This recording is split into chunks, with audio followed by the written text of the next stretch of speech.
To me, mediumship is not a mechanical process. What do I mean by that? I mean that each spirit communicator is going to come through in their own way. Not every spirit communicator is going to be fast, is going to be in your face. Some of them are going to be incredibly subtle. Some of them are going to be drip, drip, drip. This doesn't mean that you as the medium or your sitter or whatever are not energetically in sync or anything like that. We got to keep in mind that we're dealing with consciousness here, including that consciousness of the spirit communicator, their personality. Every person, we all know, every person is unique, every person's different. And so even though you might receive the information similarly between spirit communicators, in other words, maybe you receive more things as a combination of clairvoyance and clairsentience, so the methodology is the same, but the quality and the quantity of it will be different every reading, because the quality and quantity of the spirit communicator is individualized to that particular person.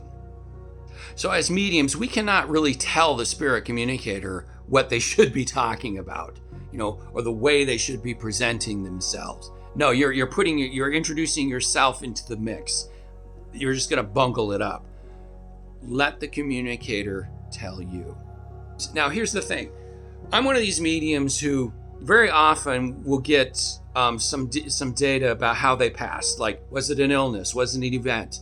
How long was that illness? What were some of the characteristics of that illness? Now, is that the personality of the spirit communicator? It could be, but we can also look at it from the perspective of when a spirit communicator is ready to communicate. I have a team of guides that are up there working with me and those on the other side. And they may have, in some way, however they do it, said to the spirit communicator, hey, this is information that his intuition can pick up on and get relatively clearly. You might want to go there, while you're delivering your data. Now, even that, though, can be very personalized. One spirit communicator may give that stuff lickety-split, very detailed, happy about it. Hey, let's really talk about this. Another spirit communicator, drip, drip, drip. They don't want to give all the details. They don't want to talk about it because, by golly, that's not something they want to hold on to. So even within that, in that construct or that context of getting information about how a communicator passed can be very individualized. So it is important to know and to remember every reading is going to be different, because every communicator is different. That those in spirit will come through in their own way. It is not about you missing the mark or having a tough time or having an easy time and just having a lickety-split. It's great if you are. It's wonderful. It's what we all hope for, right? But I think a big role in this, again, the communicator. This is not to say the sitter doesn't play a role. Absolutely, we know this. You yourself as the medium also play a role.